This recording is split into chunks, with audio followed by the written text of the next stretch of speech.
Nah, saudara mengetahui bahwa pada saat untuk impor gula ada aturan yang mengatur harus ketika gula impor untuk mengikutkan dalam negeri ditentukan berdasarkan hasil rapat koordinasi antar instansi lembaga dan asosiasi terkait setelah pada hasil pemilihan muat. Saudara mengerti aturan seperti itu? Ini kan semua permohonan saudara dimintakan. Apakah saudara mengetahui bahwa kementerian itu ketika mengeluarkan P itu ada dengan berkoordinasi dengan lembaga lain? Tidak tahu. Tidak tahu ya. China dari Kementerian Perdagangan yang melakukan review ya terkait operasi pasar yang dilakukan oleh Infopar yang pada titik-titik terutama di Kalimantan dan pedalaman Papua itu tidak dilaksanakan. Nah, ketika ada surat semacam teguran itu, kenapa pada akhirnya di waktu-waktu berikutnya Infopar masih meminta penambahan kuota? Ini kan kuota pertama 105.000, kemudian ada penambahan kuota yang kedua itu di bulan Maret dan April 105.000 dan 157.000. Maksud saya kenapa dalam penugasan pertama Infopar itu masih terdapat kendala dan dievaluasi oleh Kementerian Perdagangan bahwa belum optimal dalam melakukan penugasan dan dimintakan lagi penugasan untuk penugasan berikutnya. Alasannya apa, saudara?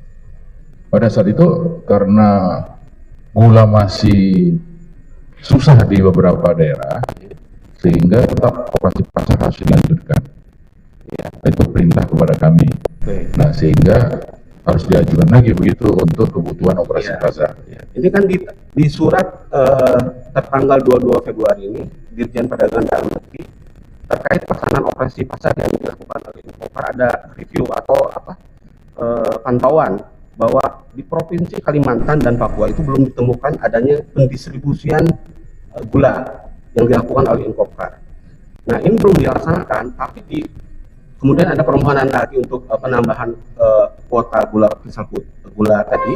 Kemudian di bulan Mei ada lagi surat evaluasi dari kementerian yang tanda tangan sama pejabatnya Bu Sri dan mengevaluasi bahwa pada intinya di beberapa daerah itu termasuk Papua, Maluku Utara, Kalimantan Utara itu tidak dilakukan juga distribusi oleh Infopar, dan Infopar hanya melakukan distribusi di sekitar Pulau Jawa. Maksud saya, apakah dari tadi pelaksanaan penugasan pertama itu tidak dilakukan evaluasi? Ketika tidak bisa dilakukan, kenapa harus diberikan lagi penugasan berikutnya yang pada akhirnya tidak dapat dilakukan juga oleh Infopar? Saya luruskan, saya melaksanakan operasi pasar tidak ada di Pulau Jawa. Ya. Kalau ada di Pulau Jawa itu salah. Tapi seingat saya mengeluarkan surat tidak ada di Pulau Jawa. Tidak ada di luar. Tidak ada. Semua di luar Pulau Jawa. Yang kedua, seperti Kalimantan Barat, yang pertama operasi pasar 2015 memang belum sempat. Tapi yang kedua kami laksanakan.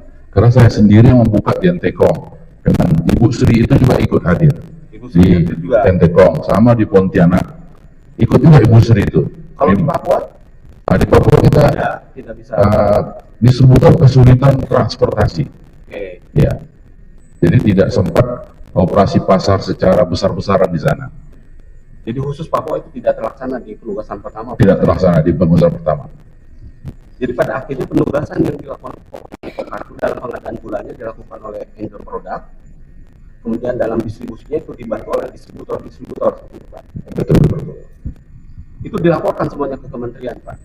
Dilaporkan secara berkala sesuai dengan permintaan dari Departemen Perdagangan. Kita harus melaporkan kerja kita. Oke. Saudara saksi tahu dalam konteks penugasan ini sebetulnya yang mau dicapai apa dalam konteks penugasan dari kementerian ke Infopar itu? Pemenuhan stok gulanya atau menjaga kestabilan harga gula di daerah, Pak? Yang pertama menjaga kestabilan harga di daerah. Okay. Yang kedua, kalau stabil kan berarti ada gulanya. Ya.